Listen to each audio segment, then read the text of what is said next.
Hi, everyone. I'm thrilled to introduce Melina Scholefield to kick off our 2021 annual general meeting. Melissa is a professional engineer with over 2 decades of public and private sector experience. She has a long-standing dedication to sustainability and innovation in the municipal sector, leadership development, and collaboration across disciplines. Just this week, Melina was awarded the YWCA 2021 Women of Distinction Award for Environmental Sustainability. As Manager of Green Infrastructure Implementation for the City of Vancouver, Melina will share Vancouver's ambitious and award-winning Rain City strategy, discuss her team's approach to transformation, and review leadership lessons learned throughout the process. Complex global issues that call for transformation, such as the pandemic and climate crisis, are as much about leadership as they are technical challenges. Melina's presentation is very timely as the IDIBC launches our official 3-year strategic plan to elevate members, future leaders, and the profession. Melina illustrates the imperative for all of us to take action to mitigate and adapt to climate change. IDIBC believes members are poised to contribute meaningful contributions to climate change, and we're here to support your education and practices. So this presentation is to inspire members to think outside the box. If you have any questions, please type them under the Q&A tab, and we will do our best to facilitate answering those questions. Great, thank you very much, Shelley. So I'm gonna just start the presentation here.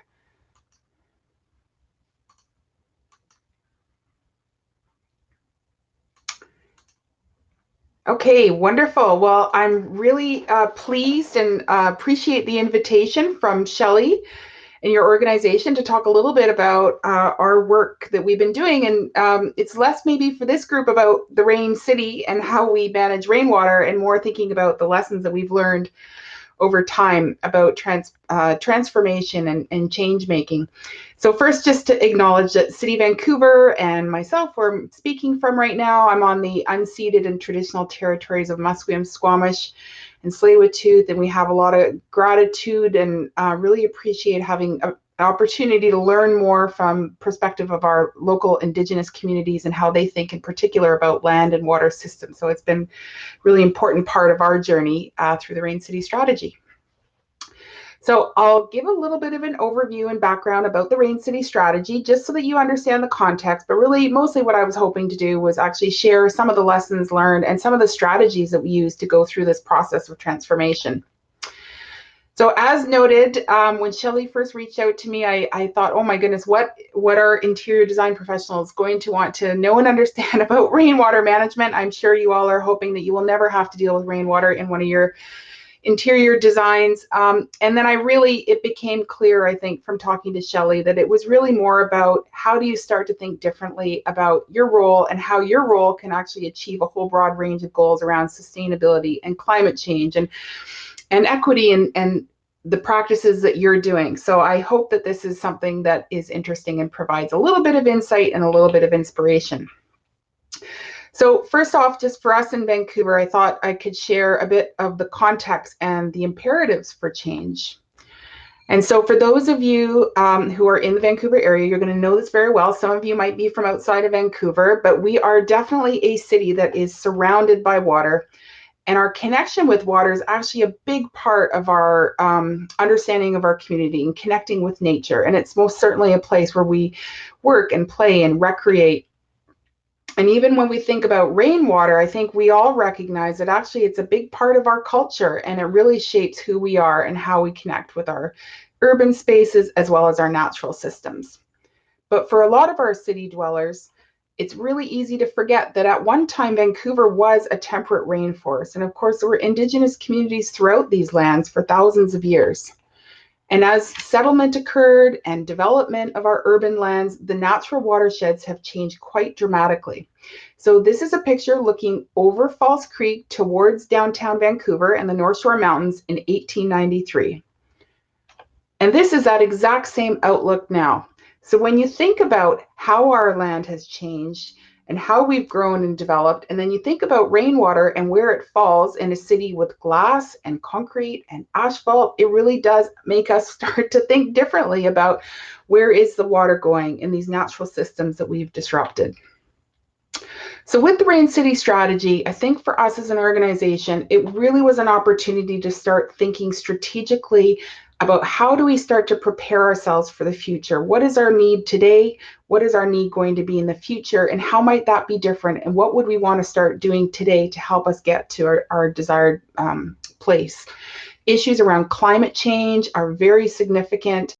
Water quality, ecosystem health. Of course, we continue to be a growing city, and there's utility servicing needs that come with that, and they're very costly to deliver different kinds of infrastructure. So wanting to make the best kinds of decisions possible. And of course, an issue that's really emerged for so many cities, Vancouver included, with the pandemic and beyond, is the need for greater focus on equity and reconciliation. So just thinking about climate change, again, this is in Vancouver, this is Broadway and Cambie, that's actually our engineering department building in the background there. And what we know with climate change is how a lot of people will first experience it is actually in relationship to water. So either they're going to experience too much water all at once, or even too little water, and dealing with issues like high heat and drought is going to become increasingly common. So when we think about things like water security or healthy trees and healthy aquifers and healthy plants and habitats, it's something that we need to plan as much for too little as too much water. And of course, from a public health perspective, extreme heat is actually a significant health hazard. And so that's something that we want to think strategically about how we can try to address that as we build our cities, our buildings, and our public spaces to try to reduce those risks. So this may be not super relevant for all the interior designers, but for Vancouver citizens, it's definitely come through loud and clear, and from our council, that there is a real priority on protecting our waterways. And what a lot of people don't realize is that we have a lot of challenges, as many older cities do, with combined sewer overflows, which means there's too much volume of sewage and rainwater in our pipe system, and it overflows directly without having a chance to be treated first. And that stormwater that's running in our roadways is actually quite toxic and has negative impacts on all kinds of aquatic species, including salmon.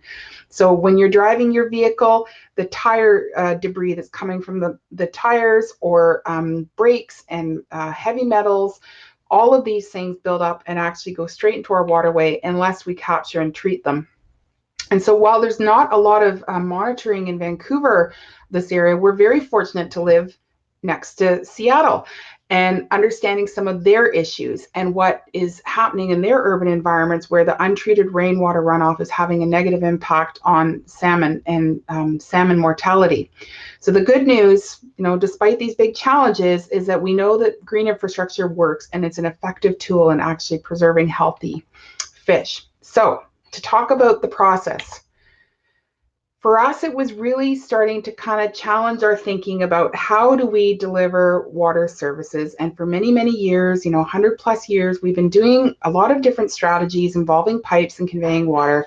So our first step was really about trying to ask and explore and understand where the issues affected different folks, how it connected to their needs, what role might they have today, what role might they have in the future. We also wanted to try. We felt like testing out and trying new approaches and piloting and trying new innovative approaches was really important to learn from the process. When we wanted to develop an implementation plan, we felt we would be better at developing an implementation plan if we actually knew what was needed through the whole implementation process. So we embarked quite early in our planning with pilots and demonstrations, basically trying to create concepts, offer solutions, and show proof of concept. So what were we striving for? Setting up front vision, goals, and objectives was really, really important. So for Vancouver, this actually started out as a regulatory obligation. But I think what we quickly realized into the process is that we actually have a chance to go beyond the minimums and beyond basic requirements that everybody would have, and try to think about what are the different elements that are important to us, to our community, and how do we build those in to shape how we do our work. And so very quickly it emerged that thinking about climate change, climate resilience, and adaptation and mitigation was absolutely a huge opportunity that we needed to focus on. And also that livability in Vancouver that is so prized is critical for not only communities, but healthy urban ecosystems. So we embraced a vision with our council here that Vancouver's rainwater would be embraced as a valued resource for our communities and ecosystems. And this vision was what we've been striving for and what we continue to strive for. So process, how did we get to this point of trying to embrace this vision and bring our many partners along? There was a lot of engagement with a lot of people. I'd say in Vancouver, it really predominantly had been the role and responsibility of our engineering department and our utilities group in the engineering department to make a lot of the decisions and plans related to water management. But when we started to think about our urban fabric, buildings and sites, streets and public spaces, green areas, we really started to recognize that actually a much broader cross-section of people had a role to play. And we needed to bring those people together to help explore what is the potential, what are we striving for, and then how are we going to actually execute on it. So we pulled together a lot of people internally across staff. And the first part for us was really trying to draw attention to people about what are the issues. You know, Vancouver's got a long history of very progressive and sustainable transportation practices, but many of our transportation colleagues actually didn't know much about the pollutants that were in roadways generated by vehicles getting picked up in our stormwater. So they never previously understood that they actually had a really important role to play in actually protecting fish and protecting water quality and working as partners with us. So they were some of our early adopters, but there was definitely a whole education process to try to highlight the issues, learn and hear from people, and have them become part of the process and part of developing the solutions. We also have a lot of active people across all different sectors, whether it's academia, professional practice, not-for-profit groups, community associations, and we convened an expert panel to help advise us and look at what we should be considering, who are the people's voices that we should be capturing, what kinds of issues, and as a place for us to start to test our ideas and get some early feedback before we brought them out more broadly. So our expert panel played a really vital role, and we're so grateful for all of the contributions. We had the various professional organizations, AIBC, EGBC, Landscape Association, and then many people across the private sector who are practitioners too, to help offer their advice and experience as we went. Of course, you know, we are the City of Vancouver, and the community are who we serve. And so we did also connect a lot with community members as well as industry to hear and learn what matters to them, where do they see the most strategic opportunities and priorities, and also what are their concerns and what things do we need to pay attention to as we strive to do this work. I mentioned that one of our key approaches to try to help support uptake of this new idea was to actually start delivering projects. So I managed to persuade some partners to put in, I had a little bit of money, my colleagues in sewers had a bit of money, my colleagues in transportation, and we had enough money to actually hire an engineer, landscape architect, and a technician to actually start doing design work. It was a very new concept for a lot of people, that you could use plants and soil systems using engineered methods to actually manage rainwater. It just, people were so accustomed to using pipes. So it was a really kind of like, you know, different idea for people about how to deliver the outcomes. And so these pilot projects and demonstration projects actually became really critical and helped us work out a lot of the kinks and build relationships with our operations crews and our trades, and helped us look at how do we do some of these new practices that they had never done before. So it really was vital to us to help build the relationships, build the partnership, build the goodwill, and honestly, a lot of excitement and a lot of pride in the kind of work that we're doing now. We also sought to do a lot of partnerships. So we recognize that what we need to do goes far beyond what City of Vancouver can do. We actually need industry and academia to support us. And so looking at research and research partnerships, such as this blue-green roof demonstration project that's on the grounds of City Hall, was really an important opportunity. And we partnered with our real estate and facilities management team and the researchers at UBC to look at how a blue-green roof could maybe offer better performance than a standard green roof or conventional roof. So again, in terms of the process, I think one thing that we found quite early on, we had the vision, we had our general goals that we were trying to meet, but it was really important to try to paint a picture of what is it that we're striving for. And I imagine that this audience would have a good connection with this, but people really needed to visualize what it meant in terms of what we're trying to do in a complex system. And so we tried to use visuals a lot through our material. And this is just one example of talking about, rainwater management. People couldn't understand how that connected to wastewater or groundwater or drinking water. So we tried to use images to help people start to understand that actually by integrating our efforts, by bringing in people, whether they're planners or building designers and architects, transportation professionals, public space specialists, or all of the traditional people who have had a really important role and will continue to have a role in the engineering side of things, to bring these different people together to help us imagine a new future. So what was the product? Well, I think it took us probably about 2.5 years actually to get through all of this process. And it really consisted of two things. First, a whole bucket of what we called transformative directions, and then secondly, practical action plans. And this was a key part of our transformation project. I think we recognized through the process that we needed to change the direction, move the ship on another course. And the idea behind these transformative directions was really to articulate what it is that we wanted to do differently and what are we striving for at a high level, some big system moves or big strategic moves that we needed to make. Now, we also recognized that things like equity and reconciliation needed to have much greater prominence and to be called out so that it could start to shape a lot of our decisions, our choices, and our actions. And so this is a continuing process for us to learn how to do it. We also recognize that trying to think about our work not as just delivering kind of your basic bread and butter utility services that you would expect a city to do, but how do we strategically use what we're doing to actually build value and other kinds of economic benefits or other kinds of benefits for communities that might be disproportionately affected by hazards or stressors. There's a lot of opportunities for economic development in this type of work, and we feel like there's by being strategic in how we build and where we build and who we engage to be part of that process, there's a lot of opportunity for the future for the city that goes beyond just delivering basic water services.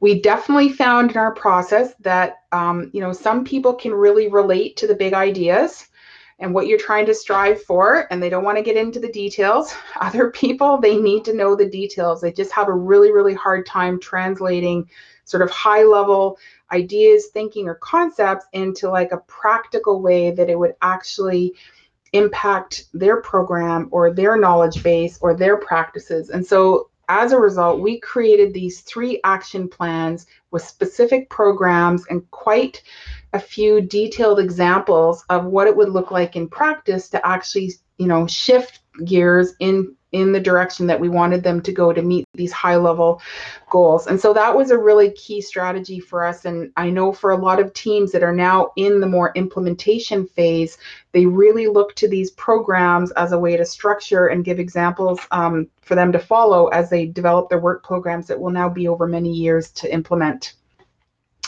Another key approach that was important for us was really thinking about how to measure our success, because you've probably heard it, what gets measured gets done. And people do use, metrics and whatnot to help look at what they're striving for, how effectively they're moving towards those results. And for us, that was really, really important. And so, you know, we established some performance targets. We converted the performance target that is kind of relatable to the public, but no engineers know how to capture and clean 90% of Vancouver's average annual rainfall. So we had to convert it into like a design target that they could relate to in their design process. So we really had to be conscious about that.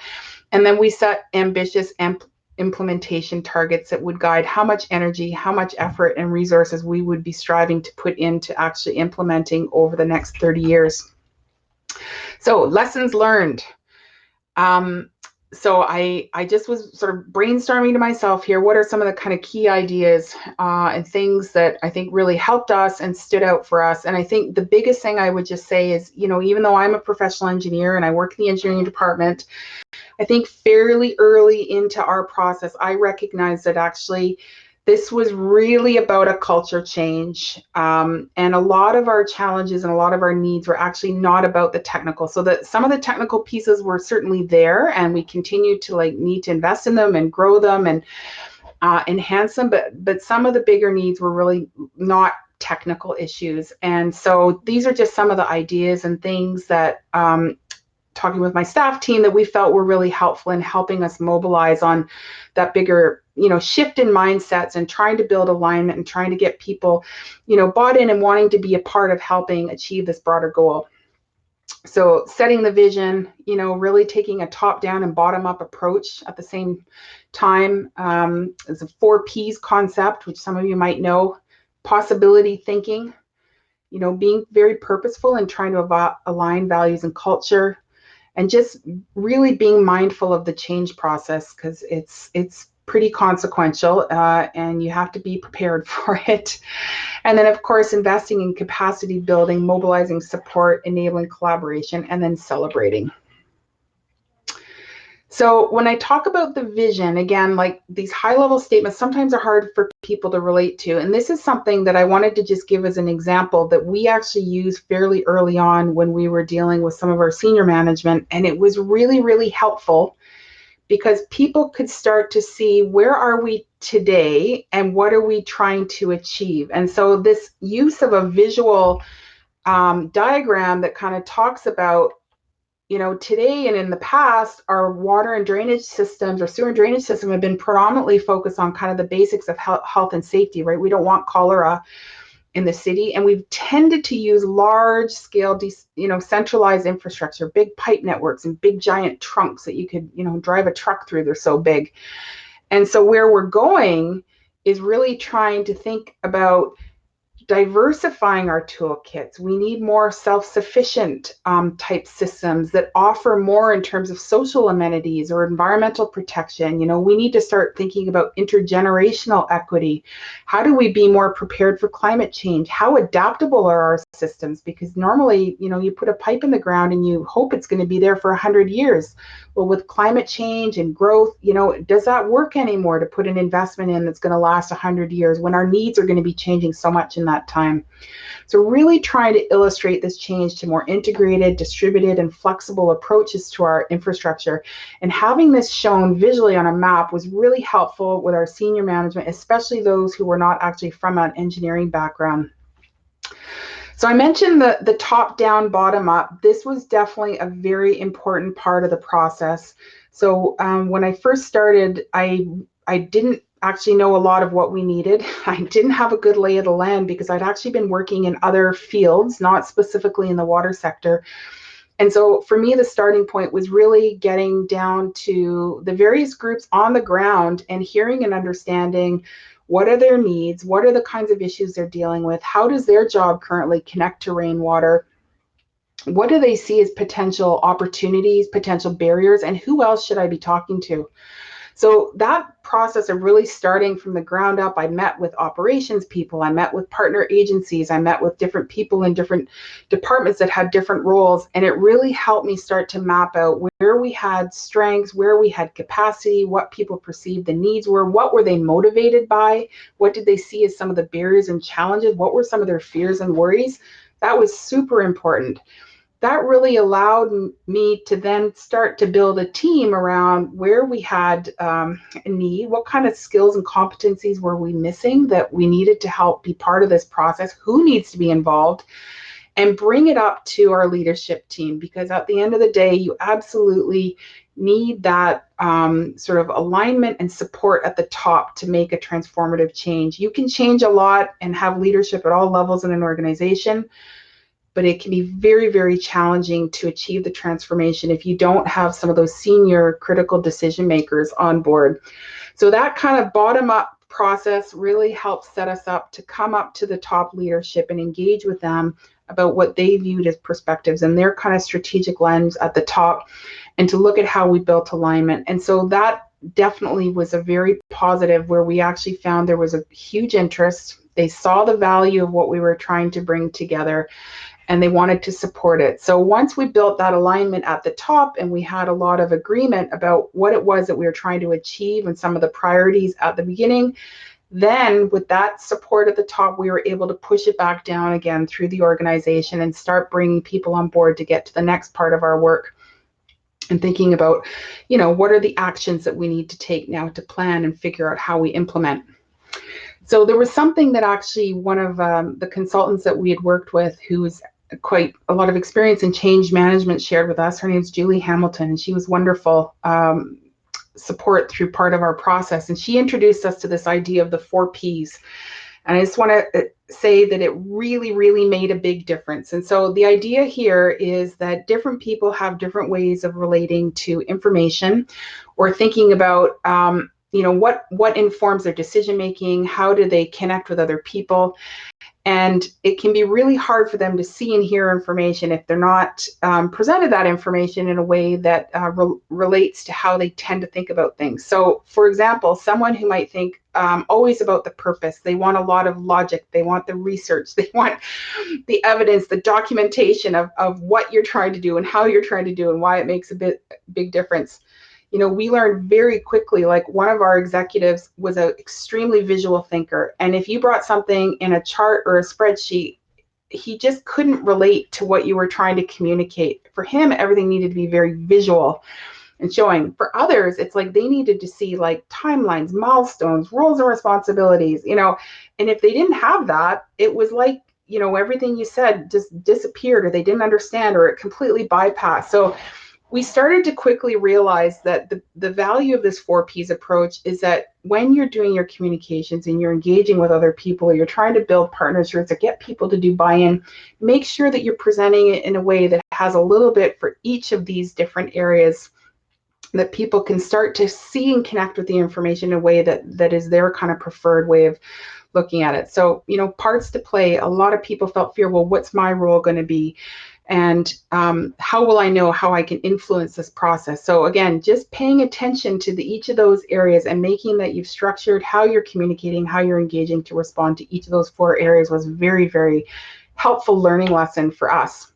I know that this group, you guys are masters of this, and this is something where like it is not that common in the engineering profession to be really strong on like visuals and imagery, but I will tell you it was really effective. And it was, I've got a lot of really talented kind of design people actually in my team, and I really credit them for helping us, because a lot of people had difficulty imagining a different kind of future. Like a lot of people couldn't imagine that you could actually manage rainwater using soils and plants instead of pipes. It was just such a like absurd idea to people. They couldn't conceptualize it. They didn't know what it looked like.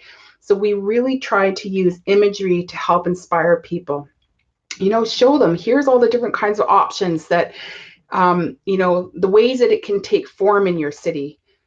People always thought, oh, they can only be small little corner bulges because that's all they'd ever seen in Vancouver. So we could show them precedents from other areas and say, well, look at this whole project here. It's 4 blocks long. It's managing stormwater from an entire neighborhood upstream. And this is what it looks like in practice. A lot of people would tell us, oh, we're highly urbanized. You can't do it here. Sorry, keep your water away. It's too dense. Well, look at this part of downtown Seattle here, where they're managing a very, very large neighborhood in a highly dense area. And there's an absolutely beautiful public space here with this green infrastructure asset that's managing water. So using imagery to start to show what's possible in different kinds of contexts was extremely effective for us. And of course, this is one of my favorites. This was Copenhagen, you know, where this is an illustration, obviously not an actual drawing, but this is a real park. You know, when we start talking about how do we create space for water in our city with floodable public spaces, you know, they think flood, they think risk, damage, problems, you know, no. Well, look at this beautiful public space that, you know, through architecture, landscape architecture and design with some appropriate supportive engineering was able to create a great people place. So next, just thinking about values and culture, I think that was a really important strategy for us. We really had to look at what were people's personal values, what was motivating them, what was important to them, how did that play into their teams, and thinking about how to, as much as possible, align our work to meet the kind of values and interests that different people have. And so that was a strategy that we used quite widely, and we felt it was really helpful in building a broad coalition.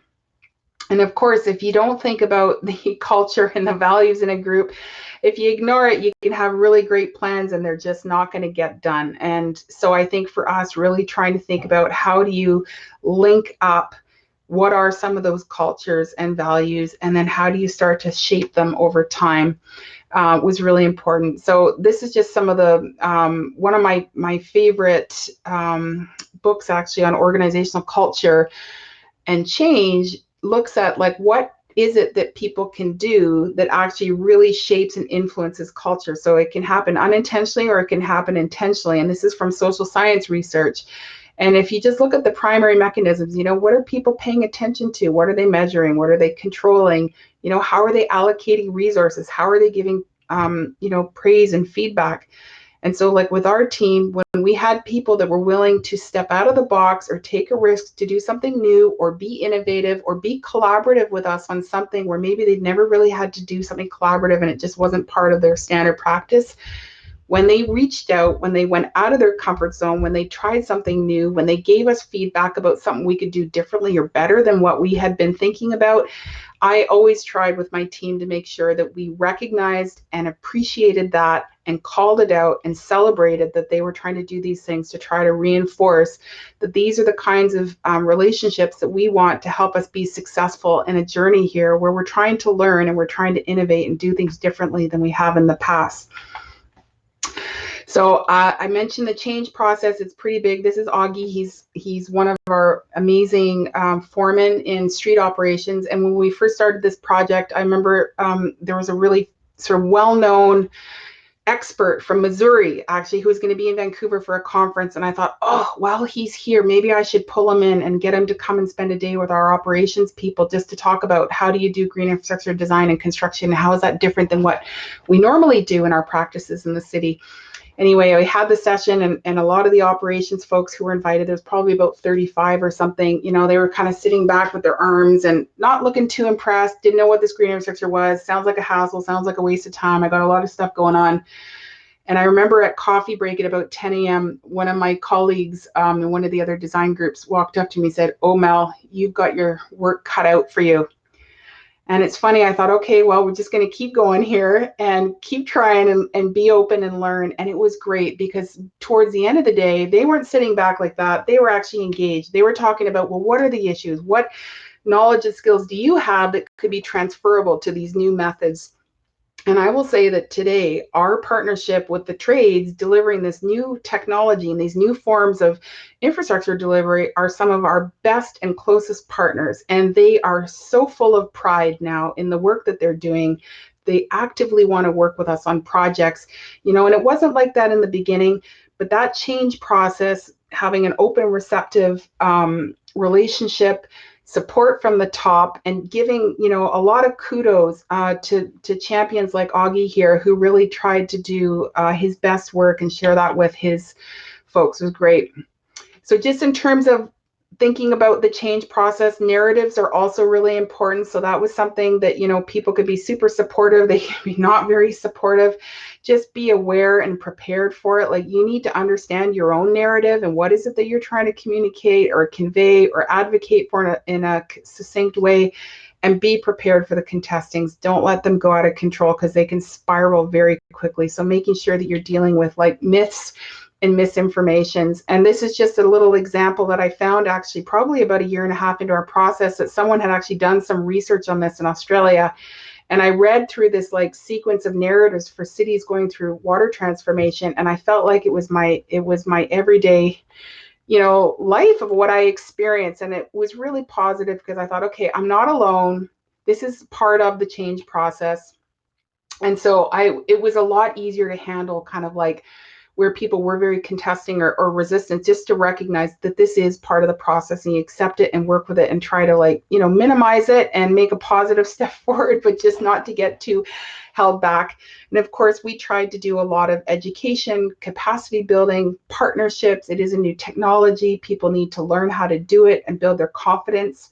Sometimes people reject new ideas, and I used to be a licensed builder, and I can tell you, having done high performing green buildings, through that process, you know, tradespeople that didn't know how to do certain things would often reject that thing. And so, like, our focus really has been to help people learn and grow and build their confidence, so that they can, you know, help us deliver the outcomes. And of course, bringing people together. I mentioned that, like, this is across all sectors, like being really open and willing to listen and learn and understand what you could do to help others and how they can help you, and asking for that help when you need it.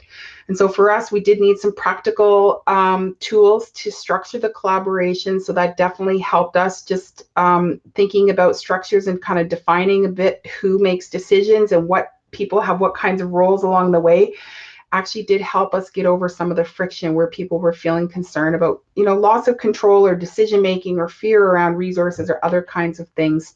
And of course, finally, just to celebrate the success. I mean, it's been a really interesting and rewarding and also very challenging process. It's quite transformative, affecting a lot of people. We had 6 departments, 30 branches, hundreds and hundreds and hundreds of staff across the organization. And that's not even talking about all our industry people that we need to work with to be successful on this. And so it's been very gratifying to have a lot of support from professional organizations across the country and other cities and jurisdictions trying to do something similar, and to kind of share and invite others to come on the journey and support them. So anyway, I will leave it at that. I hope I didn't overwhelm you with rainwater talk too much, but more to share just some insights from our process and what helped us really take a really massive transformative leap in a new way of doing business around water management in Vancouver. And I'd be more than happy to answer any questions or hear from your group, you know, in what ways this might be relevant to you.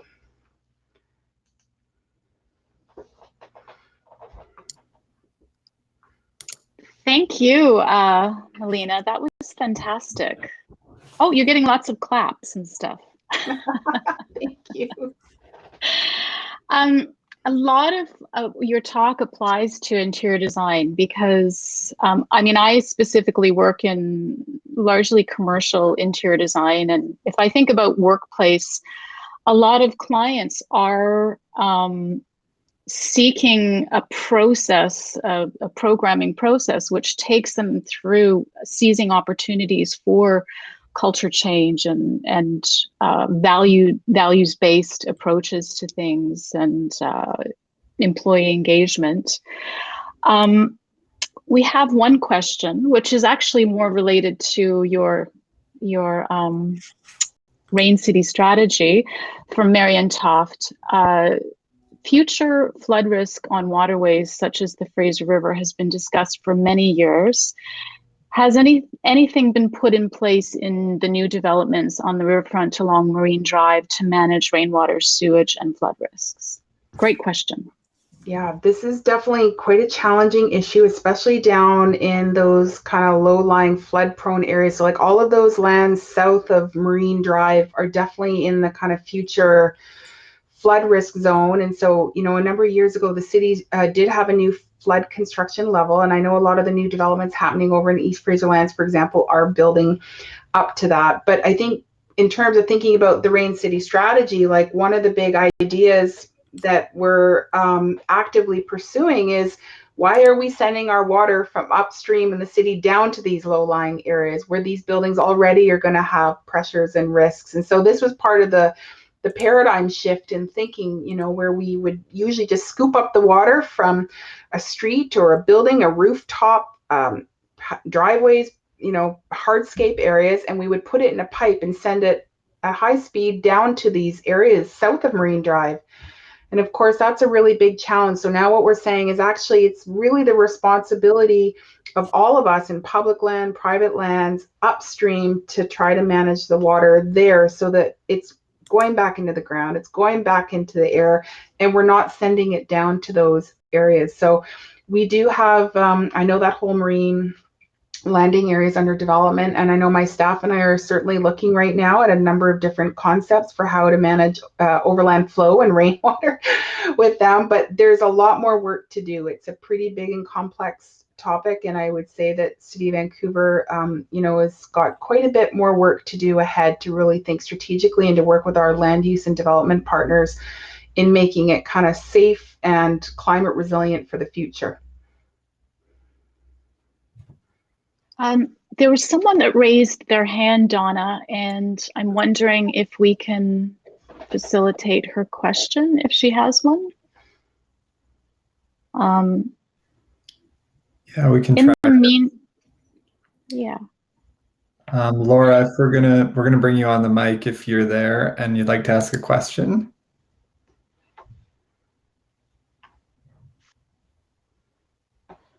I'm not sure if this is gonna work.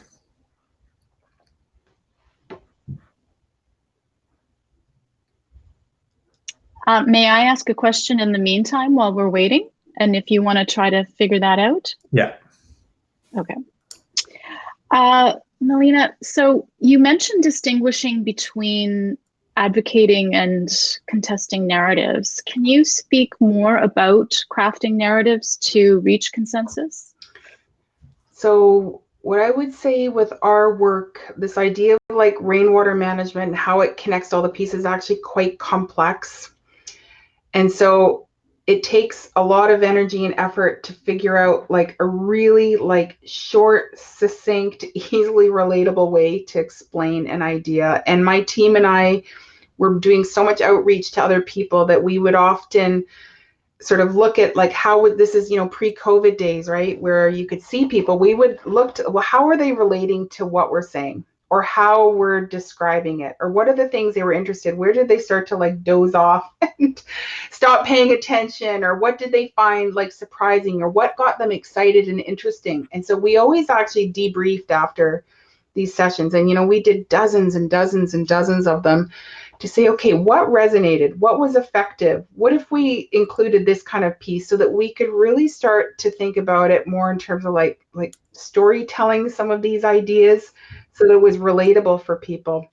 On the contesting side, what we found, and this is like, you know, part of like, you know, typical change process, right? Like there was a lot of resistance and there was a lot of like myths and misinformation. So, you know, we had a lot of people that maybe were skeptical or not very knowledgeable or felt threatened in some way, like maybe this is going to take resources away from their area, or maybe they'd have to go learn all kinds of new skills that they don't currently have today, and they're just not really interested in spending time and energy being a beginner again, you know, when they're very confident and knowledgeable in what they're doing.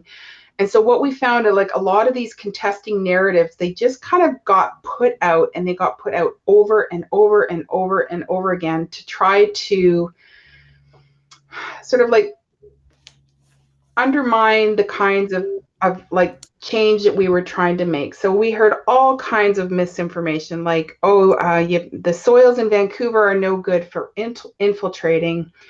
You know, it doesn't work. You can't handle big storms. It only applies to these small ones. We don't really have stormwater regulations. So I don't know why we're doing all this work, because we don't really have stormwater problem. There's no combined sewer overflow problem in Vancouver. Only very rarely does it happen, only in extreme events.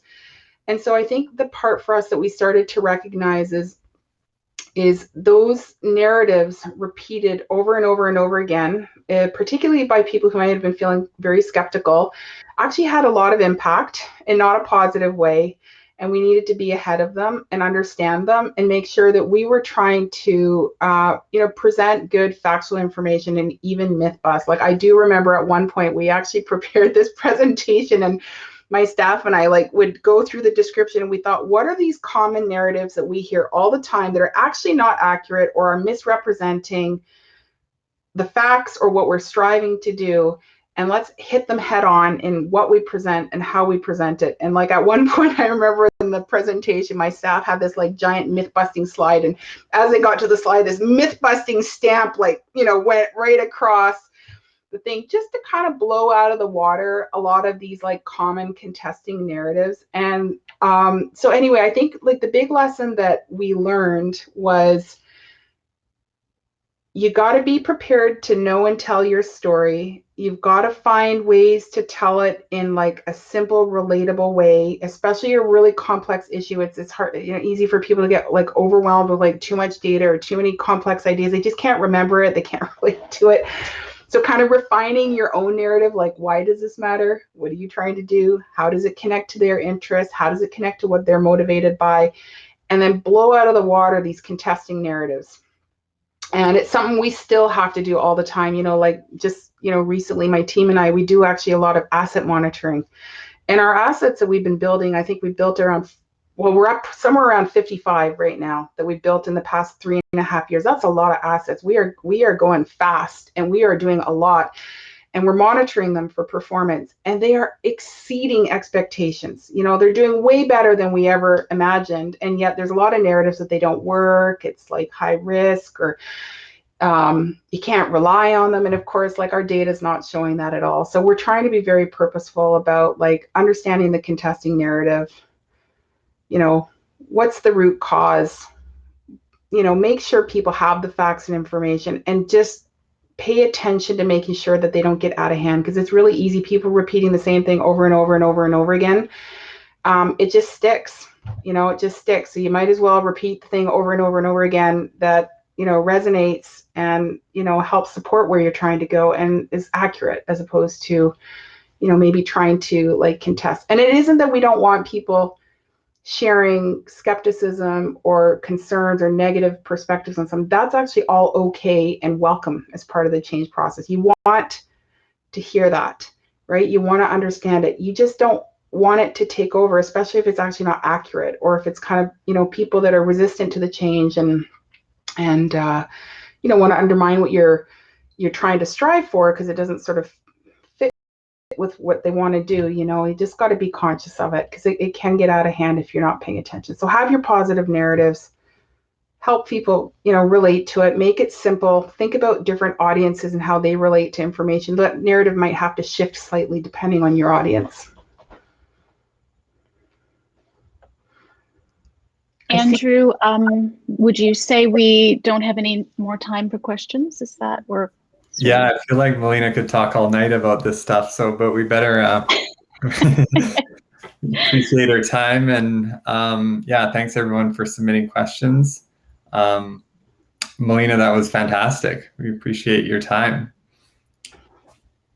Well, enjoy your annual general meeting, and thank you for inviting a rainwater engineer to come and talk to you amazing interior design people that I have so much respect and admiration for. So thank you so much, and all the best. Enjoy the rest of your session. Thanks, Melina. Thank you. Okay, bye-bye. And to everyone else, we're going to just kick you back out to your tables for about 2 minutes here while we reset, and then we're going to get going right away into our AGM.